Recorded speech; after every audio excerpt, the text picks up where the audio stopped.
Good morning दोस्तों। स्वागत है आप सभी का अपने यूट्यूब चैनल टॉपर क्लासेस में। देखेंगे हम आज सामान्य अध्ययन के अंतर्गत पॉलिटी के कुछ महत्वपूर्ण सवालों को आज कलेक्ट किया हूँ जो विभिन्न परीक्षाओं में पूछे गए हैं और आगामी जो परीक्षाएं होने वाली हैं, जैसे क्षमता परीक्षा 3.0, UP TET, CTET, super TET, BPSC TRE4, NTPC, SSC GD, जहाँ भी आपको पॉलिटी से संबंधित क्वेश्चन पूछे जाएंगे, उन सभी परीक्षाओं के लिए महत्वपूर्ण है। एक बार ज़रूर देखिएगा। टॉप 20 MCQ को हमने आज सम्मिलित किया हूँ। देखते हैं उनमें से पहला क्वेश्चन क्या है। दोस्तों, पहला क्वेश्चन है, निम्नलिखित में से कौन भारत के सबसे लंबे समय तक रहने वाले प्रधानमंत्री थे, मतलब अप्रैल 2021 तक। पहला है पंडित जवाहरलाल नेहरू, दूसरा है इंदिरा गांधी, तीसरा है IK गुजराल, चौथा है नरेंद्र मोदी। तो 2021 तक की बात कर रहा है, इसलिए हम लोग अगर सर्वाधिक समय तक रहने वाले प्रधानमंत्री हैं 2021 तक, वो थे पंडित जवाहरलाल नेहरू। ऑप्शन नंबर 1 सही हो जाएगा। अगर पूछा जाए कि वर्तमान समय में सबसे अधिक समय तक रहने वाले प्रधानमंत्री कौन हैं, वो हैं श्री नरेंद्र दास मोदी जी हैं, जो 15वें प्रधानमंत्री इस बार हुए हैं 2024 की लोकसभा चुनाव में। ठीक है, आपको समझ में आ गया होगा। अगर पूछा जाए कि प्रधानमंत्री बनने की न्यूनतम आयु कितनी होती है, तो ये होती है 25 वर्ष। कितनी होती है? 25 वर्ष। ये जो होता है, लोकसभा में बहुमत दल का नेता होता है। ठीक है, लोकसभा में बहुमत दल का नेता प्रधानमंत्री होता है। इसकी नियुक्ति राष्ट्रपति के द्वारा 5 वर्ष के लिए की जाती है। ठीक है, तो इंडिया गठबंधन की सरकार बनी है नरेंद्र मोदी के द्वारा, इसलिए ऑप्शन नंबर हम लोगों का लंबे समय तक रहने वाले प्रधानमंत्री जो हैं पंडित जवाहरलाल नेहरू को टिक करिएगा। अगर वर्तमान की बात करेगा तो नरेंद्र मोदी के साथ हम लोग चले जाएंगे। 21 नंबर के प्रधानमंत्री हुए हैं, तो याद रखिएगा 15वें नंबर के प्रधानमंत्री हुए हैं। समझ में आ गया होगा आप लोगों को दोस्तों। अगले क्वेश्चन पे दोस्तों चलते हैं। अगला क्वेश्चन है, भारत के संविधान का अनुच्छेद संविधान में बदलाव लाने की प्रक्रिया बताता है। कहने का मतलब ये है, जो संविधान संशोधन है किस अनुच्छेद में बात की गई है। तो दोस्तों, आप लोगों को पता होना चाहिए, जो है संविधान संशोधन की जो प्रक्रिया है वो किस अनुच्छेद में बात की गई है। तो याद रखिएगा, संविधान संशोधन की प्रक्रिया जो है अनुच्छेद 368 में बात इसकी की गई है। और भाग किस में है? भाग 20 में है। ठीक है, संविधान संशोधन भाग 20 में है और अनुच्छेद नंबर 368 में जो है संविधान संशोधन। अगर पूछा जाए कि संविधान संशोधन कहाँ से लिया गया है, तो याद रखिएगा, जो संविधान संशोधन है वो साउथ अफ्रीका से लिया गया है। ठीक है, साउथ अफ्रीका से जो है संविधान संशोधन को लिया गया है, इसलिए ऑप्शन नंबर हम लोग 3 के साथ चलेंगे। समझ में आ गया होगा आप लोगों को। अगले क्वेश्चन पे दोस्तों चलते हैं। अगला क्वेश्चन है, भारत के संविधान के संशोधन की परिकल्पना ग्राम सभा को राज्य विधानमंडलों द्वारा सौंपे गए कार्यों और शक्तियों को निष्पादित करने हेतु पंचायत राज प्रणाली की नींव के रूप में की जाती है।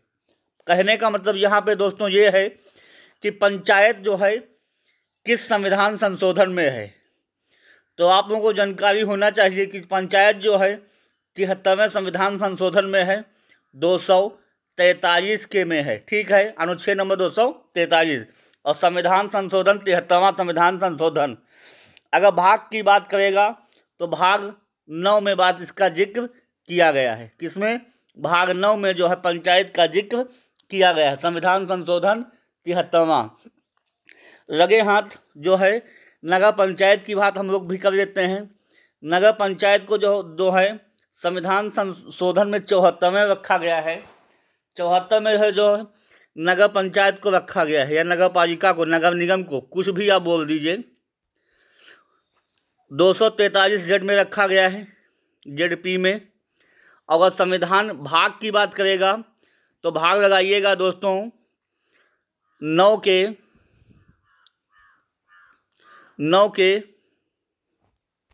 ए में। किस में लगाएंगे आप लोग? 9 के ए में जो है संविधान संशोधन की बात संविधान के भाग में कही गई है, मगर नगर पंचायत जो है संविधान के भाग 9 के ए में है, इसलिए ऑप्शन नंबर आप लोगों का पंचायत से संबंधित है, इसलिए ऑप्शन नंबर 3 सही हो जाएगा। 73वें संविधान संशोधन में बात कही गई है। अगले क्वेश्चन पे दोस्तों चलते हैं। अगला है, पहली बार राज्यसभा का गठन कब किया गया था? पहला ऑप्शन है 1952, दूसरा है 1947, तीसरा है 1950 और चौथा है 1948। तो दोस्तों आप लोगों को याद होना चाहिए कि जो भारत देश है 15 अगस्त 1947 को आज़ाद हुआ था।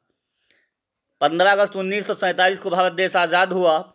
अगर पूछा जाए भारत में गणतंत्र कब लागू हुआ तो याद रखिएगा 26 जनवरी 1950 को जो है भारत का गणतंत्र लागू हुआ था। अगर यहाँ पे बात की जाए कि पहली बार राज्यसभा का गठन कब होता है तो याद रखिएगा 1952 में होता है राज्यसभा का गठन। अगर पूछा जाए राज्यसभा किस अनुच्छेद में है तो 17 को याद रखिएगा। 17 संसद, राज्यसभा, लोकसभा 79, 80, 81। कहने का मतलब जो है राज्यसभा कितने में अनुच्छेद में आ जाएगी? 80 में आ जाएगी। समझ में आ गया होगा आप लोगों को। अगले क्वेश्चन पे दोस्तों चलते हैं तो ऑप्शन नंबर 1 सही हो जाएगा। अगला क्वेश्चन है दोस्तों, निम्नलिखित में से किस वर्ष में भारत के योजना आयोग की स्थापना की गई थी? पहला है 1962, दूसरा है 1945, तीसरा है 1950 और चौथा है 1958। तो दोस्तों अगर पूछा जाए भारत में योजना आयोग की शुरुआत कब होती है तो 1950 में लगाइएगा। कब लगाएंगे आप लोग? 1950 में लगाइएगा। अब पूछा जाए कि भारत के योजना आयोग का नया नाम क्या हो गया है तो याद रखिएगा नीति आयोग इसका नाम हो गया है। नीति आयोग स्थापना 2015 में इसकी होती है। अगर योजना आयोग की बात करेगा तो पंडित जवाहरलाल नेहरू के द्वारा लॉन्च किया गया था। इसके अध्यक्ष प्रधानमंत्री जी होते हैं 1950 में। इसलिए हम सब ऑप्शन नंबर 3 के साथ चलेंगे। समझ में आ गया होगा दोस्तों। अगले क्वेश्चन पे दोस्तों चलते हैं। अगर सेशन आपको अच्छा लगे तो प्लीज़ चैनल को लाइक करिएगा, सब्सक्राइब करिएगा, दोस्तों में शेयर करिएगा। ऐसे कंटेंट में लाने का प्रयास अच्छे से अच्छा करूँगा। अगला क्वेश्चन है दोस्तों, भारत के संविधान के निम्नलिखित में से किस अनुच्छेद के अनुसार धन विधेयक को राज्यसभा में पेश नहीं किया जाएगा? कहने का मतलब ये है कि जो धन विधेयक है वो राज्यसभा में नहीं जाएगा। कहाँ जाएगा? सीधे लोकसभा में जाएगा। ठीक है। अगर पूछा जाए सबसे बड़ा कौन है सभा तो राज्यसभा सबसे बड़ी होती है और लोकसभा छोटा होता है। ठीक है। अगर पूछा जाए किस अनुच्छेद के तहत जो धन विधेयक राज्यसभा में नहीं जाएगा तो आप लोगों को याद होना चाहिए अनुच्छेद नंबर 109 के तहत जो है धन विधेयक राज्यसभा में पेश नहीं किया जाएगा। अगर यहाँ पे बात की जाए कि धन विधेयक किस अनुच्छेद में है, अगर पूछा जाए कि धन विधेयक किस अनुच्छेद में है तो ऑप्शन आपको टिक करने होना 110 में है। क्या है? 110 में जो है धन विधेयक है। अगर पूछा जाए कि धन विधेयक सर्वप्रथम कहाँ पेश किया जाएगा तो लोकसभा में पेश किया जाता है। ठीक है। अगर पूछा जाए वीटो पावर कितने में है तो वीटो पावर इसके लगे हाथ ही 111 में है वीटो पावर। ठीक है। समझ में आ गया होगा आप लोगों को। अनुच्छेद नंबर 111 में है वीटो पावर। अगले क्वेश्चन पे दोस्तों चलते हैं।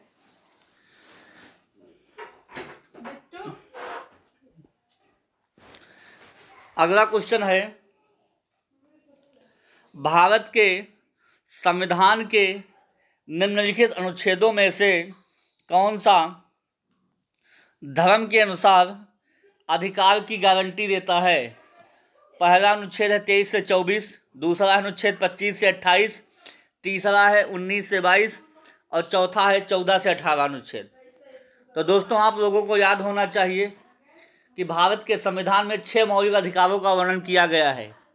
अगर पूछा जाए मूल संविधान में कितने अनुच्छेद थे, तो 7 थे। संपत्ति का अधिकार 44वां संविधान संशोधन 1978 के तहत हटा दिया गया है, इसलिए वर्तमान में 6 मौलिक अधिकारों का जिक्र किया गया है। अगर पूछा जाए 14 से 18 में किसका जिक्र किया गया है, तो आप लोगों को याद होना चाहिए समता का अधिकार। ठीक है, समता का अधिकार। अगर 19 से 22 की बात करेगा तो स्वतंत्रता का अधिकार है। स्वतंत्रता का अधिकार 19 से 22 में किया गया है। 23 से 24 में शोषण के विरुद्ध अधिकार की बात की गई है। शोषण के विरुद्ध अधिकार। अगर पूछा जाए 25 से 28 के मध्य किसका अधिकार किया गया है, तो धर्म के प्रति स्वतंत्रता। धर्म से संबंधित जो है स्वतंत्रता जो है अनुच्छेद नंबर 25 से 28 के बीच गारंटी देता है।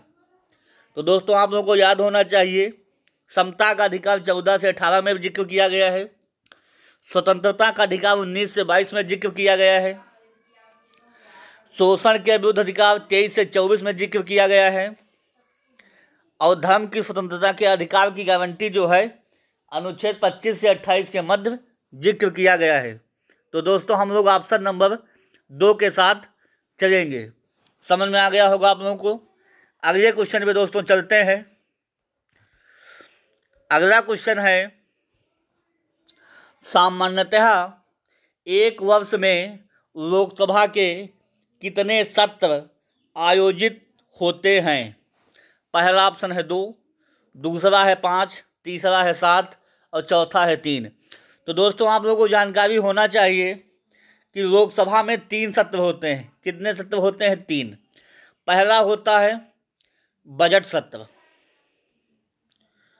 बजट सत्र होता है जो फरवरी से स्टार्ट होता है और मई तक चलता है। इसका कार्यकाल फरवरी से मई तक होता है। दूसरा चलता है मानसून सत्र। दूसरा चलता है मानसून सत्र। ये जून से स्टार्ट होगा, सितंबर तक जाएगा। जून से स्टार्ट होगा और सितंबर तक जाएगा। और एक और तीसरा होता है, अगले पेज पर दोस्तों चलते हैं। तीसरा होता है शीतकालीन सत्र। शीतकालीन सत्र होता है जो नवंबर से दिसंबर के मध्य रहता है। इसलिए तीनों सत्रों को आप लोगों को जानकारी होना चाहिए। पहला सत्र होता है सेशन का साल के शुरुआत में बजट सत्र जो फरवरी से मई तक चलता है। दूसरा होता है मानसून सत्र जो इस समय चल रहा है, जून से सितंबर के मध्य होता है। और तीसरा होता है शीतकालीन सत्र जो नवंबर से दिसंबर के मध्य होता है। इसलिए ऑप्शन नंबर 3 सही हो चौथा सही हो जाएगा। बजट सत्र कितने होते हैं? 3 होते हैं। सॉरी, लोकसभा में कितने सत्र होते हैं? 3 होते हैं। समझ में आ गया होगा। अगले क्वेश्चन पे दोस्तों चलते हैं। अगला क्वेश्चन है, भारतीय संसद के संदर्भ में शून्यकाल क्या होता है?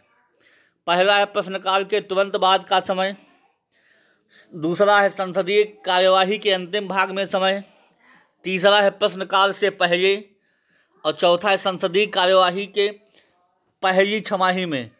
तो दोस्तों संसदीय कार्यवाही की पहली छमाही का कोई जिक्र नहीं किया जा सकता। प्रश्नकाल के ठीक पहले का समय ये भी नहीं होना चाहिए। दूसरा, संसदीय कार्यवाही के अंतिम भाग में इसका भी जिक्र नहीं होना चाहिए। तो बचता क्या है? प्रश्नकाल के तुरंत जो बाद का समय होता है वो शून्यकाल होता है। अगर शून्यकाल की देन कही जाए तो भारत देश की शून्यकाल की देन है। इसलिए ऑप्शन नंबर 1 सही हो जाएगा। प्रश्नकाल के तुरंत बाद का जो समय होता है वो शून्यकाल कहलाता है। ठीक है, अगले क्वेश्चन पे दोस्तों चलते हैं।